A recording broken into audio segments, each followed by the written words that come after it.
মায়া cinema থেকে সরে দাঁড়ালেন মেগাস্টার শাকিব খান। মেগাস্টার শাকিব খান আর মায়া নামক সিনেমাটি করছেন না। হিমেল আশরাফের মায়া সিনেমা থেকে তিনি সরে দাঁড়িয়েছেন। ইয়েস, মায়া সিনেমাটি কিন্তু মেগাস্টার শাকিব খানের প্রযোজনা করার কথা ছিল। মেগাস্টার শাকিব খানের এসকে ফিল্মস থেকে মায়া সিনেমাটি করার কথা ছিল। এই সিনেমাটি কিন্তু 21-22 সরকারি অনুদান প্রাপ্ত একটি সিনেমা ছিল। এই সিনেমাটির জন্য 65 লক্ষ টাকা সরকারের কাছ থেকে অনুদানও পেয়েছিলেন মেগাস্টার শাকিব খান। কিন্তু এখন আর এই সিনেমাটি হচ্ছে না। গত 3 বছর আগে অনুদান পেয়েছিলেন মেগাস্টার শাকিব খান মায়া সিনেমার জন্য। তবে এখন সেই টাকা নাকি মেগাস্টার শাকিব খান ফিরিয়ে দিয়েছে সরকারকে, কারণ এই সিনেমাটি তিনি করতে রাজি নন। এই সিনেমাটি এখন আর তিনি করবেন না। এই সিনেমাটির গল্প মেকিং তার এখন আর পছন্দ হয় না, কারণ শাকিব খান এখন যে লেভেলের স্টার, যে লেভেলের সিনেমা করছে, এই লেভেলের সঙ্গে মায়া যায় না। এই জন্যই নাকি এই সিনেমাটি থেকে সরে দাঁড়িয়েছেন মেগাস্টার। মেগাস্টার শাকিব খান এবং হিমেল আশরাফ পরিচালিত মায়া সিনেমাটির গল্প কিন্তু লিখেছিলেন ফেরারি ফরহাদ, যিনি নলক নামের সিনেমাটিরও গল্পকার ছিলেন।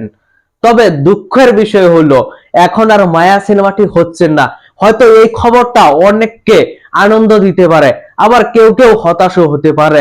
তবে আমি আনন্দিত, কারণ এমন সিনেমা এখন আর মেগাস্টারের কাছ থেকে আমি চাই না। মেগাস্টার শাকিব খান এখন নতুন পরিকল্পনা নিয়ে এগিয়ে যাচ্ছে। তিনি নিজেকে নিজেই ছাড়িয়ে যাচ্ছে।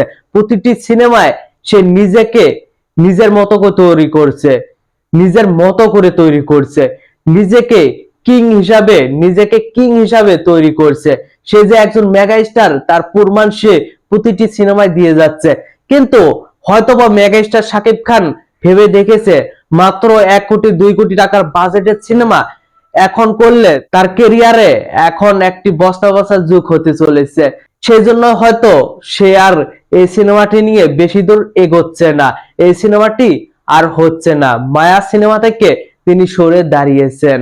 তো ভিউয়ার্স, মেগাস্টার শাকিব খানের এই সিদ্ধান্তকে আপনারা কিভাবে দেখছেন অবশ্যই কমেন্ট বক্সে জানাবেন। আর হ্যাঁ, চ্যানেলটিতে আপনি যদি নতুন হয়ে থাকেন তাহলে অবশ্যই সাবস্ক্রাইব করবেন। আর হ্যাঁ, পাশের ঘন্টাটি বাজিয়ে দেবেন। আমি তারা কিন্তু প্রতিনিয়ত আপনাদের বিনোদন দেওয়ার জন্য চেষ্টা করি, আপনাদের বিনোদন জগতের অনেক আপডেট শেয়ার করি। মেগাস্টার শাকিব খান সহ আরো অন্যান্য আপডেট আপনাদের শেয়ার করার চেষ্টা করি। সেজন্য আপনাদের কি করতে হবে? চ্যানেলটি সাবস্ক্রাইব করে আমার পাশে থাকতে হবে। ধন্যবাদ পুরো ভিডিওটির সঙ্গে থাকার জন্য। আল্লাহ হাফিজ।